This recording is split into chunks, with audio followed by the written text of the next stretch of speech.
Hello and thank you for joining us on Journalist Hangout today. I am Veronica Onuchi. For those who think the last has been heard of the war against corruption embarked on by President Muhammadu Buhari, there's a need for a rethink. The number one citizen is more than determined to see Nigeria climb down the corruption ranking list by Transparency International. Now, the agency currently ranks Nigeria 138 amongst the 176 countries. And just as the federal government continues to tell Nigerians that normalcy is returning to the northeast, outlawed Boko Haram terrorists seem to have intentionally punctured that hope. The group struck again on Wednesday, but this time in Chibok, the same community where they had kidnapped several girls. Well, these are what we shall be looking at today, so if you are ready, let the hangout start now.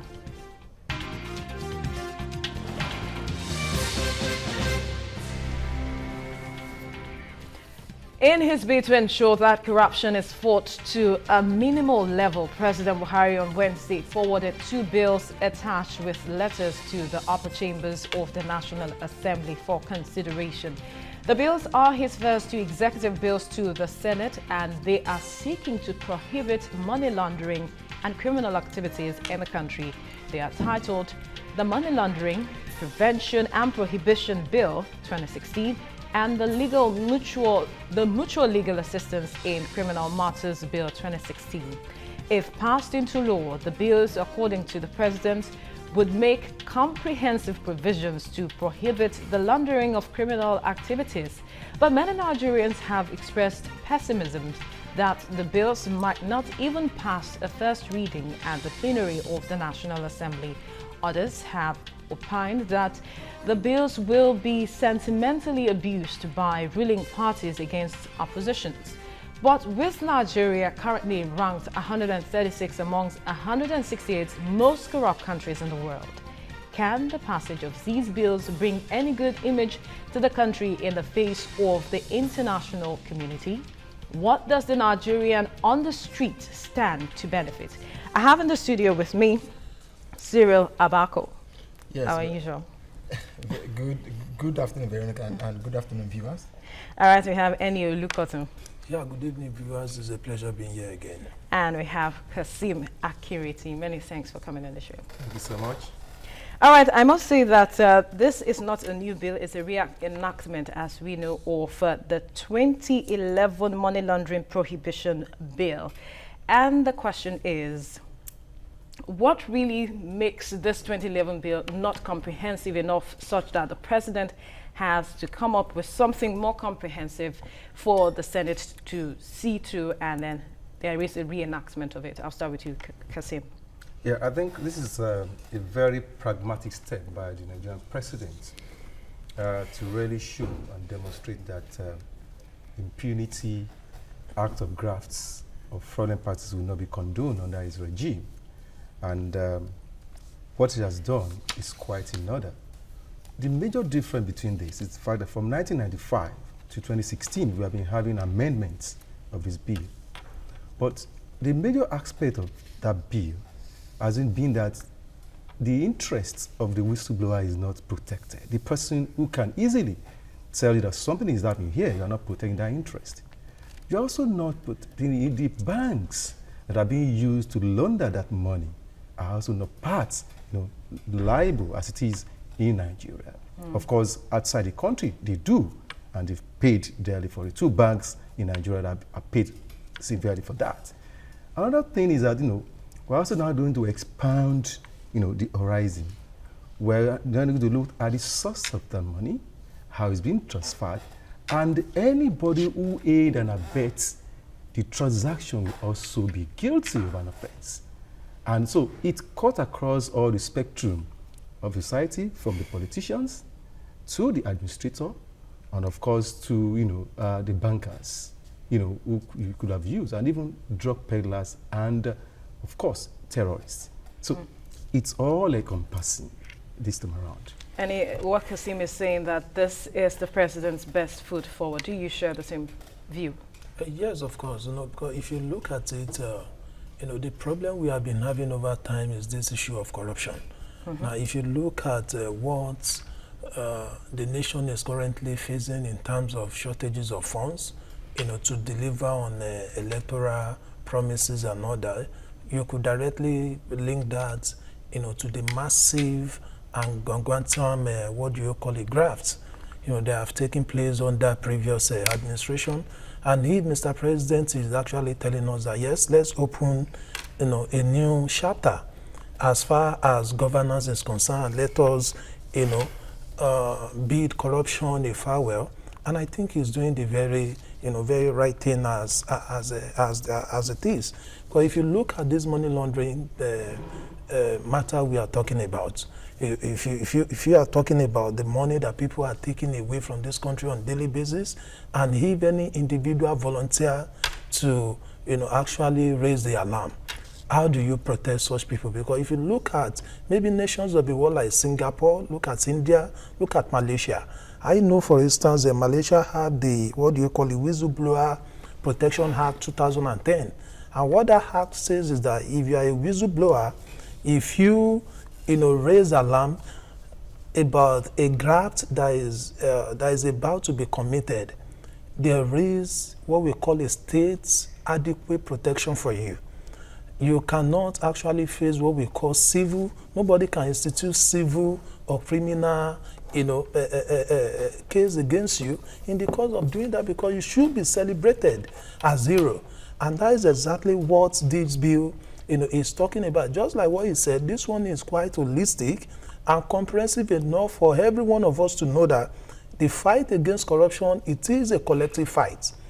As the government, as we have a very good leadership who has shown interest, and genuine one for that matter, to actually kick out corruption out of Nigeria, everybody, because if you are talking about top government officials or big business moguls that are doing all these things, they have to do it in connivance with certain people. Mm-hmm. For instance, if you have a secretary who probably is not interested in helping you or being an accessory to that crime, is the one typing all those things. The big man will not sit down to type all those things. But by the time we have all this, what if the secretary doesn't know that that's the no, he can see the content. Now, what we are saying is that once we have a law, and a very active one for that matter, that will protect individuals, that if you let out this, as a matter of fact, there is a national award awaiting you.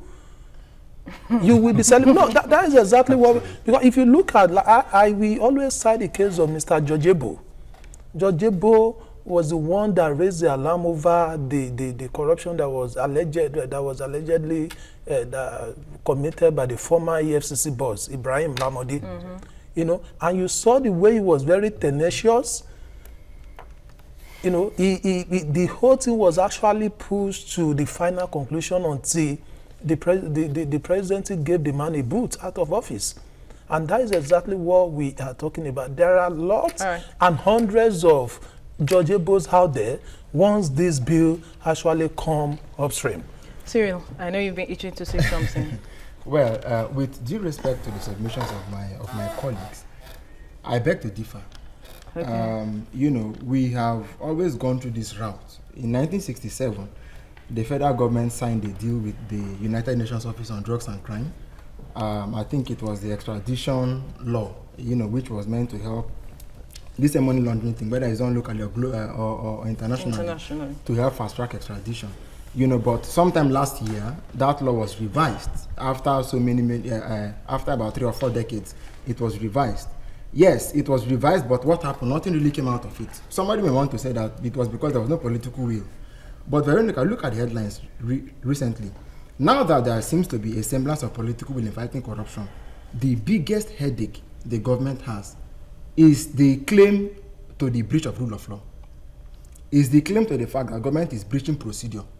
I would have thought that government would have said, look, even the laws we have on the ground, the CCT, these so-called bills, going back to the 2011 and 2012 acts, the ones that they're trying to upgrade now, they're trying to reenact now, have enough provisions that can help us fight corruption, at least to a certain extent. But you see, why are we not dealing with bailability of cases? As for instance, to say, look, we are sending a bill to the National Assembly to say that if someone's financial crime is up to the tune of so and so, because of our peculiar and particular experience with corruption, particularly financial crimes, Why don't you say, look, you cannot be bailable until after 3 months? Nigerians will understand that that exactly is the lacuna. This is a foot forward, of course. Yes, he has sent his first executive intervention in the war corruption to the Senate, but I don't think that that Mr. President himself is helping his own cause, because if he wants to fight corruption head on as he's doing, then we have to even begin from one at the court. Remember that 2 weeks was it? Judiciary. I think very early this week, when the case went before Justice Okona Bank, and Meritus lawyer was saying, look, since my client has not been able to meet the terms of his bail, let's adjourn the case. The judge put his foot down and said, no. The case has to continue. Tell me that it is the discretion of the court. But if Nigerians want to back the president and say, look, even when courts say they are available and government wants to keep them back, why don't we fine-tune a legal framework that deals with the issue of corruption? Because the issue we have now is the matter of prosecutorial inconsistency. We are breaking laws in prosecuting the one corruption. Even if you take this, if the Senate were to pass this law today, and it is out, and somebody, for instance, says, I know Mr. Lagbajako and co, who has stolen some amount of money, you will still take me to court. So those issues that we usually have in the courts, why are we not identifying those them are the issues and to be beginning addressed. from there? So for me, I think it simply betrays, our best intentions. That's my take. I think. Well, he said it's his view, so you can react to yes, this. of course. I think one really needs to, look at all these things in context. Because if you look at it, you are talking about judicial reforms, which is quite good. And if you listen to the CJN, he has said it quite well that judges who are corrupt will be shown the way out. And the problem, the bottlenecks we have in prosecuting criminal cases, they are looking at it as well. But you will not entirely throw away, this best intention for Mr. President to have put these 2 bills. This is his first 2 bills that he is actually sending to the National Assembly, and we have seen. I'm coming, and we have seen the intention quite well. Now, if you are talking about things that really change, and things are changing, I must tell you. Now, change is very difficult for you to, actually enact, as it were, because even in individual lives, people actually object and resist change, but it has to be gradual. Little by little, we are starting seeing some things. Those that think that they couldn't actually be put behind bars, they are spending 2 weeks, 3 weeks, and all that. You see people coming back, people who are hibernating abroad, they have to come back and say, yeah, let me sign an agreement that I will be paying the money in tranches and all that. It shows that, no matter who you are, there is a process in place. And I want to say it very well, the Freedom of Information Act that was signed into law by the former administration should be domesticated by the respective states. Why are these states, fighting tooth and nail not to domesticate the freedom of, because that is the fundamental, law that you have primarily to fight corruption. But by the time you have a Freedom of Information Act, if a civil servant volunteer information to you, he will not face any music. He won't have any problem. All right, Annie, let me quickly come to... Yeah, I think we need to understand the basis or the theory underlining money laundering. I think we need to understand the basis or the theory underlining money laundering acts or money laundering offenses have been issued. According to the Arabian journals, those 3 underlining factors are: 1 is contingency factor, number 2 is socio-economic factor, and number 3 is the structural factor, which these two bills intends to finally nail on the head. That is exactly what we are having now. We also need to understand that in a democracy, there is rule of law. And of course, a lot of people have accused the president of being dictatorial or being an authoritarian and not the like because of the second coming. He has been a military head of state, and of course now he's not a civilian. So he needs to go through the crucibles. And part of democracy is that the 3 arms of government must be given unfettered opportunity to discharge their responsibility. There is no way an executive arm will be breathing down on the judicial arm. The same with the legislative arm. What succeeds in the democracy is what the president has done now, to put an executive bill pass it to the lawmakers, let lawmakers do their own bit, and the judiciary will now send it back to the judiciary, eventually will make it work. So if you understand the concept of money laundering within this precept, then we will appreciate what the president has done.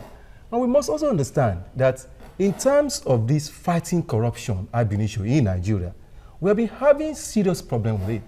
How many convictions have we got over the years? That's a serious challenge. It's because the issue of who is going to give you that information from the source had been a bigger problem. And of course, those who are involved within the value chain of money laundering, of course, have not been punished. It's only the person eventually who actually launder the money that has been punished, whereas it's not the case now. So it is all encompassing that if you are part of that process, you are going for it. So if everyone now is still daydreaming about fighting corruption or money laundering in Nigeria, I think he will need to have a rethink and wake up from his slumber. What the president has done is to put the issue straight, on the table of the legislator that I have done my own bit, bring out your own bit. For the first time in Nigeria, we're also seeing a president that has gone outside the country to sign a treaty that will empower you to even go outside the country of the Commonwealth, because that law itself, the Money Laundering Act, covers the treaties, international treaties covers the Commonwealth countries. And that's why it's so easy for our politicians and to push the London money to UAE, which is outside the Commonwealth. And so it was so easy the other day, if Bori could become, because it was taken away from Dubai to UK before it can be convicted. So we need to appreciate the effort that the government and the president has also made. For this, it's not business as usual. If you launder money to the UK, to the US, or to the UAE, there are no safe havens for you. That to me is quite instructive. Well, if I understand correctly what Cyril is saying, beyond having the bills structure in place, especially with the judiciary treating issues of money laundering, because a lot of people have come out to say that this issue of corruption or money laundering is beyond bills, having bills passed, but the structures in place, especially the judiciary dealing with these matters to the last and seeing it through. How do you react to this school of thought? You are quite right. We have tons of laws in this, in this country that you wonder which aspect of our life has not been covered by our extant laws. But when you talk about implementation and execution of those laws, that is where we have the problem. But if you recall very well that Mr. President set up what is it called? The Presidential Advisory, Council that has to do with the issue of corruption, headed by the eminent Professor Isesage. And I want to believe that part of the recommendations, of that eminent Nigerians must have been what we are seeing now. That the issue of we having what we call might have been. I said might have been. Those people are working around the clock to actually see how we can put things, right in the country. But as we look at it, we have already considered, we have contemplated the issue of a possibility of we having what we call special courts, dedicated courts that will try corruption. Mr. President, from what we actually got from the grapevine, that is as well looking for judges who are brave, who are courageous, who could look into this. But if you look at it as well, even judges that are adjudicating all these cases, they are human beings. You remember that Justice Marcel Awokuleyin could be procured by Uberi, who is now languishing in jail in abroad, to go and he set up a court for him in Asaba, just to come and sit and discharge him and acquit him of 157 count charge. And you imagine what that judge would have collected. He would just collect and say, well, throw the honor out of the window and retire to his hometown and be, having a nice time, enjoying himself and be expecting the second coming of Jesus. That is just it. Now we won't have all that again because the judiciary itself Everybody has taken what we call a judicial notice of corruption. And that is why, if you look at it before, they would have given, what do you call it, the former, the spokesperson of the PDP who is now, who is being remanded. They would have given him a bail condition that he could meet.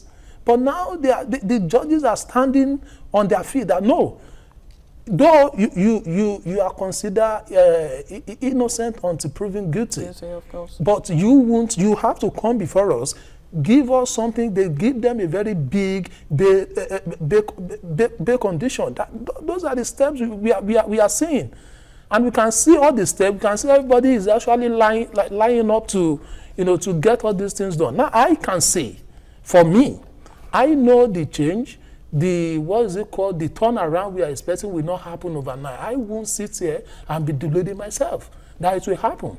Because you have to look at it. This is not a military era. And, sometimes we always play the ostrich and play to the gallery, talking about democracy and the rule of law and all that. The truth of the matter is that democracy is for the discerned. It's not for where you have a society where impunity reigns, when corruption has become endemic. You don't go ahead and say that, because when someone who could look at you and slow allegedly slow the entire nation dry, the person does not respect what we call the rule of law. Then why must you now? Why must you? Yes, it's a question of knowing. You understand? But fundamental human rights are not. And before you know it now, by the time they start trying them in court, some of them will start coming to the courtroom with clutches. Some of them on wheelchairs. Some of them giving us all manner of funny photos on the internet and all that. Now we have to put all these things in perspective. When United States was hunting Osama. They broke into the sovereignty of is it not Philistine? Pakistan. And Pakistan is a sovereign nation. And under international treaty, you are not permitted to break into another person's borders. But because of the overriding public interest, and because of the interest of public peace, America went ahead and did that, and heads is no roll. Ditto for Mr. President, there are so many things that you have to deliberately trample upon for you to get things done. I feel we'll come back to the things that is just that I have to. No, of course, I have to be very deliberate as far as this issue is concerned. For some days now, I have been amazed how this argument continues to find space in a public discourse, Veronica. I imagine, sir, that if I had a child, a son in law school... Can you quickly hold the thoughts? We have Isaac from Benue. Go ahead with your contribution. All right. Good evening. You guys are doing a great job. Thank you. All right. I always feel comfortable when I hear your program. So, Babajide, and you guys, I wish you all the best. You people should be doing a great job. Thank you very much. Thanks. Bye-bye. All right. You see, when we were in school, we used to have applied examinations.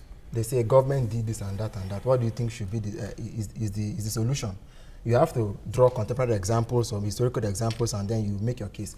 I wonder if I were in law school and I were writing my bar exams, and I will recommend that a president who is the primus inter pares, in the system, that he should now arrogate to himself extrajudicial powers to trample upon people's freedoms and liberties which he swore on oath to protect, and that I will pass that exam and become a lawyer. I doubt it very strongly.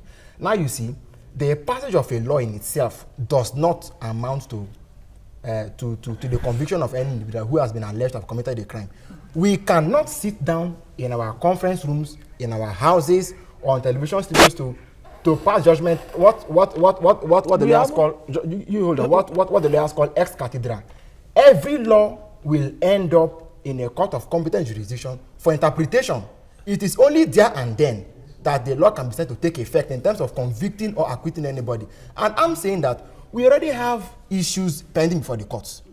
Serious matters that the president himself said, look, because of what these people have done to undermine public security, we cannot release them. I am thinking that, for a nation that is serious-minded, sometime last year, the chief judge Cyril, I might have to cut in again because we have a caller standing by from Lagos. Go ahead with your contribution. Isaac from Benue, yeah, go ahead. Okay. Good evening, everybody. Good evening, sir. Good evening, everybody. Good evening, we can hear you. Go ahead. Okay. I want to find out. My name is Laja Martins. I'm calling from Ikorodu. I want to find out that I think you should put across to us the contents of the two bills. We want to know the details of the two bills. That's the first thing. The second point is, I think we should look into having a special court, just like the tribunal we have for this election review and things like that. That will not last. I will want a case of money laundering and corruption not to last more than 60 days, so that we can get rid of it, and they can be locked up for more than 1 month, so that investigations be concluded. These are all the things. That special court is germane, is very, very necessary, so that these cases can be completed in good time. And it will be necessary for you to display, maybe to have the details of the two bills. We are not, we don't really have the full details. I guess you wise men there and women will have the details. Thank you. Have a very, very pleasant evening. All right. Thank you, Laja Martins, for your contribution. Quickly, we will go on a quick break now and sign off the TVC entertainment platform, but continue on TVC Nigeria, Concert Channel 190 and DSTV Channel 418, and also on ACT TV Channel 510. Stay with us.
It's still journalist hangout, and we're still discussing the two bills that the president sent to the Senate. And Cyril, we were trying to share a thought before we went to break. Quite some random thoughts, just coming and going.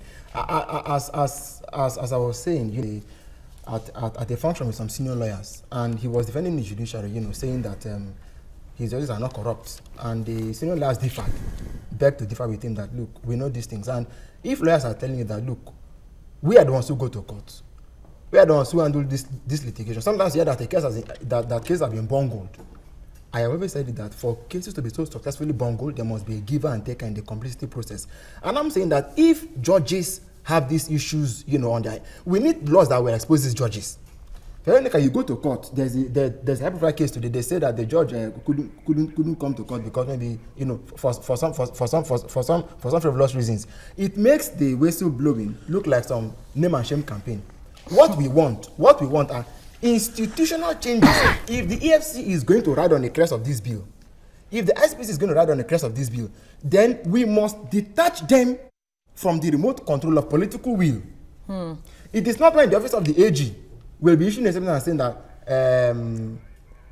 let me not get into too many details. We need them to be autonomous, to be independent, so that they will have the capacity to independently try cases on their merit and ensure that within record time, these matters are put to bed. All right, quickly, sir, we have a caller, Olawale calling. Go ahead with your contribution. Olawale, are you there? Yes, Olawale is here. Good evening, Veronica Bibi. Good evening. God bless you. Yeah. And to the other panelists. Yeah. Good evening, sir. Good evening. I must be frank with you. To fight corruption effectively in Nigeria, we need the active cooperation of the three arms of government. That is the executive, legislature, and judiciary. Okay? Because the idea whereby one will be fighting corruption, the other one will be frustratingly will not help us. Secondly, you must consider critically the role of the banks. No case of fraud or money laundering can be perpetrated without the active connivance of the bank.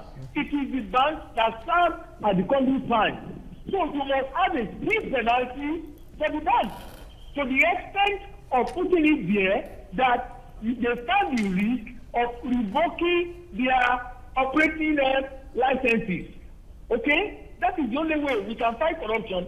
And this idea of corruption fighting back through some people, it is when what Cyril said, have it in that law that for the first 3 months, when the investigation is going on, that the court, the EFCC and the ICPC reserve the right to keep you in bondage. God bless you. Thank you, Olawale, for your contribution. Obviously, he is just restating the things we have actually discussed here earlier, and plus Cyril's thoughts on ICPC and the likes having, their own. When they become independent and free from the control of the office of the AG, which is in turn controlled by the president himself, when people say that the war on corruption is selective, they know where to turn, because the president may be busy fixing the economy and dealing with constitutional matters while we have designated institutions. It bears little re-emphasizing that in a well-structured system, Veronica, you have the police. In the police, you have the special fraud unit, right? You have the Code of Conduct Bureau, which is, for me, the most effective way to deal with corruption, because it is preventive. You declare, make it public, for instance. I wish this was also part of it. Make it public. Every office holder, make it public. Upon your departure, we will know that you either something. We will know that you didn't steal. At least, we will know. Then you look at EFCC, you look at ICPC. In many cases, these bodies have laws that duplicate their functions. Okay, of course. But as far as they are all tied to the apron strings of an individual, it is difficult for us to look at their operations without subjecting them to some form of subjectivity. I wish that, as we prosecute this war on corruption, we would have had a broader, bigger, more broad-based approach. That okay, so, Cyril, what do you suggest? The bigger approach is what we have here. I think for the benefit of our viewers, we should let them understand what some of the provisions of this is all about. One is that it's going to enhance, due diligence of customers in banks. You are going to track them according to the money they are bringing in. And if you foresee anyone, depositing money above the stipulated amount of money, then you are going to blow the whistle. Then the bodies that are responsible, bodies responding to the Securities and Exchange Commission and the CBN, their own rules are also being enhanced under this new bill. The same thing with law enforcement agencies, the ICPC, the Nigerian police, the EFCC. All of them at these stages, you are going to enhance their capacity to also prosecute. But not independence. No, independence is already there. It's only because in this country, we also have a situation where the institutions are not really working. We have not built that institution to the extent that you can trust that institution over the years to do what they are doing. ICPC has its own independence. EFCC has its own independence. But it depends on the person who actually is driving that particular institution for which if I want to see. But because in this country, we are caught within the wedge of biases. The president fired Lamode. No, look, let me... Buhari fired Lamode. Look. Buhari fired Lamode, sir. Yes. On what ground was he fired? He had the power to fire him. No, you see... I said something about under the independence. Under the independence... I want to hear this. Yes. Under the independence. Under the independence of all these institutions, they are insulated from the political arm. But in the case where you have people also pandering, waiting for the body language of the person who is high up there, we have a serious problem. But until the person who is already there do know that he has to do his own job without any pressure. That doesn't differ from the reality at the moment. No, that is it doesn't differ. That is what is going to be now.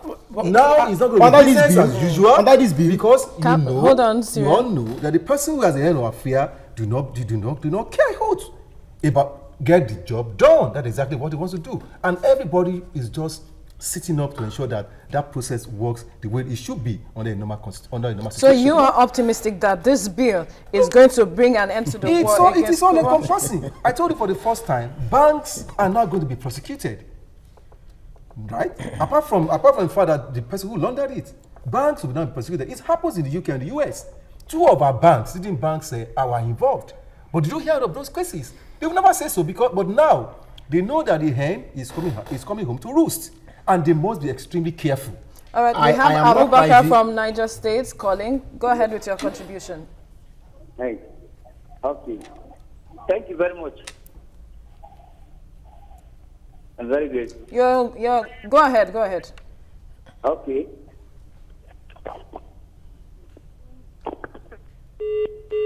You see, I am not particularly privy to every single detail in this bill. But you see, one thing I can say without fear of contradiction is the fact that a systematic approach that intends to deal head-on with a long-standing challenge, that has been running, that has been existing for years and years on end, must be as well-intentioned as possible and must be seen to be so. Why I wouldn't want to begin to pontificate on grounds that I clearly don't have all the information about, I would love to mellow a bit and wait for the details to be made public. But as far as I know, this is Nigeria. There are some very basic and fundamental provisions that were made, or shall I say promises, in the manifesto of the party even before they came to power. All right, we have Chidi from Kaduna. Go ahead, Chidi, with your contribution. Good evening, Veronica and the crew. Good evening. Good evening. Yes, the president is doing the statutory things as the Constitution stipulates. Fine. But I want to believe that the successive governments have done all the things he is doing now. So what is needed is the synergy between the relevant agencies and the court now to be able to prosecute those found wanting in one way or the other, and not enacting new bills to the National Assembly. So that what happened in 1984, when President Buhari was the head of state, talking about the obnoxious Decree 4 of 1984, so that such a thing will not be replicated again. Thank you very much, and God bless you all. Thank you. Well, I think, my own take on this issue is that I don't really like to dwell much on the issue of political interference, in the work of these anti-graft agencies. Because no matter what you do, any party in power, the opposition will definitely cry foul when things are really happening. But the fundamental thing, the basic things that one should be concerned against is that are there merits in the cases or in the allegations that have been leveled against you? Have you committed this? Have you stolen? Have you dipped your hands into the nation's jar? These are the things that we really need to look at. But even looking at it, just like what Kazim said earlier on, that the provision of this new bill, that is all encompassing and other. I know we have BOFIA. BOFIA is Bank and Other Financial Institution Act. And if you look at the provision of the BOFIA Act, it actually talks about the operations, and how the excesses of this financial institution could be curbed. You know quite well that banking system operates on the basic principle of usury. And usury is a capitalist system of operation. All they want to hear, all they know is money, profit, and all that. To the extent that the former EFCC boss, Waziri, she was asking earlier on that, is it that these banks, wherever money is coming from, they just want to take? But now we have a president at the helm. We need to quickly wrap up this. Yes, yes. Well, I'm doing that. We have a president at the helms that have shown to you that no matter who you are, that look at what happens to a major telecom company that have been doing things with impunity and all that, as if we are in a banana republic. But the sanction was every sanction was handed over to the company. And all that. The same thing will happen to banks. I think we need to That know how much are is involved violating so that people will know the exactly. severity of the They are violating the provisions of our extant laws. Look, according to this bill now, if anyone transfer about 250,000 naira, you are bound to report that person. The banks is bound to report an individual. What if I legally worked for it? If corporate bodies transfer more than 1 million naira, it should also be reported. And now you cannot travel, you cannot travel than $10,000, which is statutory through the custom point. Now you could see that it is so easy for us now to detect who and who is going to launder money. And laundering money is either through official means and not unofficial means. So if you use your credit card again to go and do that. What if I illegally made the 250? No, there is a way you will explain. Of course, you must tell us if you are the source of your fault. What have you been doing? If you are a salary earner, and if you are working in a civil service or a private district, there are standards. At least there are benchmarks of what someone should earn. You won't tell us that is a major breakthrough that we cannot explain. The ordinary man on the streets actually benefit from this. You see, because the amount that is involved. You see that in one of the celebrated cases currently going on now, money was taken in cash and given to. So there is what we call designated non-financial institutions. It bears re-emphasizing again now that most of the stolen funds that have been invested back in Nigeria are what you find in most of the real estates that you see around. So there are what we call the DNFIs that take money. They mostly won't take it to the banking sector, which is why, when a particular bill or law begins to tilt what a particular sector, we need a broader approach to dealing with this matter. It goes, such humongous amount of money was taken out cash and given to those, who will know how to pass through the system. Of course, when you're coming against a band of sophisticated people whose lives depend on this, on graft, I think that we need to be looking more closely at who has the capacity to do what, and understand that money does not only pass through the banking sector. There are a lot of channels where money can. Yes. Yeah. All right, you were trying to say something. Yes, it's okay. In closing of this topic, we need to go back to the theories that I've just mentioned earlier on. The contingency issue that we must deal with, the socio-economic, the social milieu in which we work in, and then the structural in terms of the institutions. In as much as you do not have anything that will deal with these three theories, you are just begging the issue. And that is more reason why the second aspect of these three theories, you are just begging the issue. And that is more reason why the second aspect of that bill has to do with what you call the international assistance in criminal and investigation. So it's a clear term in which anywhere you go, we are going to seek the assistance of any of that foreign body. That's all those designated banks will come in. Once we get the information, we can even go there and then prosecute you. So it's not going to be business as usual. The major challenge there, which I think they need to look to, is the imprisonment. 3 years is too small. 3 years is not too deterrent. And of course, the option of fine is not. No. Make it 7 years. That's the only area which I think that has not really take anything from the park. And I think the president has put this across to the legislature. Let them do their own internal due diligence and raise the All bar. right, we'll quickly take a break, and when we return, we'll be looking at the return of Boko Haram to Chibok town in Borno State. Don't go away.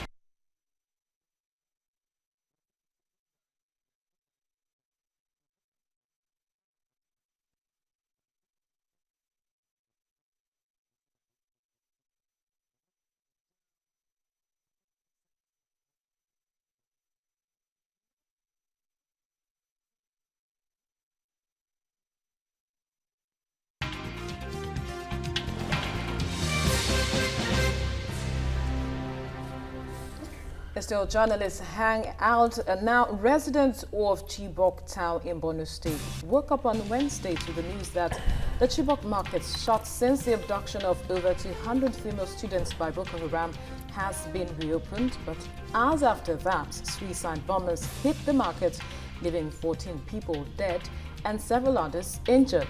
This has brought to the fore the doubt over the federal government's claim that normalcy is returning to the northeastern part of the country. Will Boko Haram ever be defeated? Is government attention not shifting away from the security to corruption? And many have started questioning the army and the government for reopening the Chibok market despite it being unsafe. Now, 2 years after nearly 2 years after the girls were abducted, another incident in Chibok. It's a saddening one for that matter, but my question is Boko Haram trying to make a statement with this attack? Because it waited 2 years, nearly 2 years, if I may say, to come up with another attack, and they were just trying to reopen the markets, and now you came and attacked. I'll start with you, Kasim. It's as simple, just like the DSS advert will say, it's up to you, it's up to all of us. These such of radical people are within our own system, they are within us. And the moment we have the culture of secrecy, of not saying, no, this person is so and so, we do not want to identify or go and report, we'll still have this problem. But good enough. I think this has happened according in football, because something in a run of play. I think it is quite significant for Boko Haram to also say that, look, since the president fleeing to Kenya, symbolically, it's also because that was the day he was also in Kenya, to also, there's issue that has to do with the terrorists in Kenya. Heroes, they're falling and then they decided also to strike here. But what is so baffling is that there were 2 attempts that day, both the security checkpoints and of course the markets. In the markets, yes. So even though the security agencies tried to, rally around, but of course they were also affected one way or the other in their own end. 2 of them. So that seems to tell you that this thing is still really with us. And all we need to do is a concerted effort. And you can see the role of the civilian JTF, even in trying to apprehend some of those terrorists. It also tells us that, look, the more we are together in fighting this war, the better for all of us to win at the end of the day. We don't need to see it as the issue of the security agencies alone. It's for all of us to really deal with that issue. And that's more reason why intelligence is key. Because at the time those guys are moving, even to the market, someone somewhere could be able to inform the security agent that, look, these guys are moving towards so and so, this is what we are doing. But at the same time, according to media reports, in fact, they were caught napping because those who went to to get woods, those who are selling woods, who has gone to the bush, were the first set of people that were attacked by these people. And there wasn't any way they could just raise the alarm, down into the city so that they'll get to aware. It also shows that we must step up our game in addressing the issue of Boko Haram. It will never get away. Your thoughts on this? I think it's a big affront on the Nigerian military, because I'm a bit sad that Chibok is making global headlines for the wrong reason. If you recall very well, even if you Google, just type Chibok. Chibok is even more popular than some states in Nigeria, and no thanks to the unfortunate incident of cutting away our schoolgirls and even up to date, we are yet to recover them. And it actually shows how, will I say, he prepared our military forces are. Because if anything will happen in Borno State, which is the epicenter of the Boko Haram insurgency, it shouldn't be in that town, Chibok, again. And also, the market we are talking about has been closed for close to 2 years. And it was open, and the same day that was opened, was the day Boko Haram came to visit them, to buy things and to cause, and to kill and all that. But it shows to me that, in terms of the intelligence we are talking about, we really need to do a lot of things. It is not enough for us to rush to the media wherever we record small, the minute, what is it called? Success. That yes, we are winning the war against Boko Haram. Quickly, anyway, have a caller, Isaac from Lagos. Go ahead with your contribution. Hello. Go ahead. On the issue of being the federal government winning the war against corruption. Hello, we can hear you. Yeah, go ahead.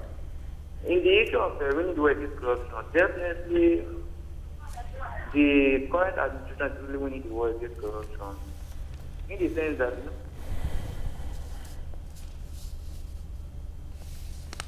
Isaac, are you there? All right. I guess we Mm. lost that connection with Isaac. It's not, when you are talking about the war against insurgency, it's not what you will use to be scoring sheep political points. That yes, we are almost we have largely won the war against Boko Haram and all that, and in a jiffy, you see them blowing up towns and villages and all that. And you ask yourself, because I have said it over and over again, that the war we have on our hand is a core ideological war. It's not something, it is a different news. People enlisting into Nigerian military, Nigerian army, they are not going there just to be killed. But you see someone who has been erroneously, indoctrinated, that yes, you can do this and get this, or do this, these are the reward that are awaiting you somewhere, and is ready to die. Quickly, we need to hear from Cyril. Your thoughts on this attack? Well, first of all, our condolences and sympathies to the people in Chibok and by extension the Northeast. Veronica, the matter is quite grievous, and I, for one, am concerned as a Nigerian and as someone who has friends, from Chibok village. I'm particularly very concerned. I think the point we made is that the fact that Boko Haram could afford to strike on the day that market had been locked down since the girls were abducted. And on the very day they were going to open the market, the attack happened. On a day when you would think that government, that perhaps all relevant agencies would have done their due diligence and thought that this is the right time. But when government makes bold to announce that this sect has been technically defeated, or in fact that they've been defeated, I think that if there is any, let me not, contextually speaking, laxity, so to say, if government agencies begin to tone down on their on what they should be doing, I think perhaps they have the right to do that, because government has declared Boko Haram effectively defeated. But you see, this attack is coming about 2 weeks after Goniri town was equally attacked. And it wasn't just Goniri town, they actually attacked an army base at about 4 a.m. Tells you that these people still have some measure of audacity, some measure of braggadocio, and the capacity to carry out these attacks at different points. To carry these attacks. And people in Japan are saying that, look, Boko Haram is operating 21 kilometers away from Maiduguri. And that, even Dambwa Road is still under lock and key because of Boko Haram activities. Tells you that I think, the time has come when we need to tell ourselves the truth. Because residents who live in those places are telling us that, look, all is not as it seems to be. Cyril, we need to be yes, the attack in Yobe happened the day after the Minister for Interior visited Yobe State. I think that we need to sit back again, do some fellow feeling, talk to the community people and ask about the reality on the ground. Government needs to perhaps go back there to actually know what is going on, so that if we need to declare an all-out war again, like they say, stitch in time, saves 9. Is our best option. The cosmetic, obviously, blanket of saying that in summary, what you're saying is the war against the Boko Haram is still very much very, very much on. Many thanks, gentlemen, for coming on the show. More communal efforts. Of course. And thank you very much to Veronica for being a wonderful host. Well, that's all on Journalist Hangout today. Join Dakwa Iwajue tomorrow for the Friday episode. And don't forget to watch the repeat broadcast of this program later today at 11 p.m. and on TVC Entertainment at 5 in the morning. I'm Veronica Amuji. Bye for now.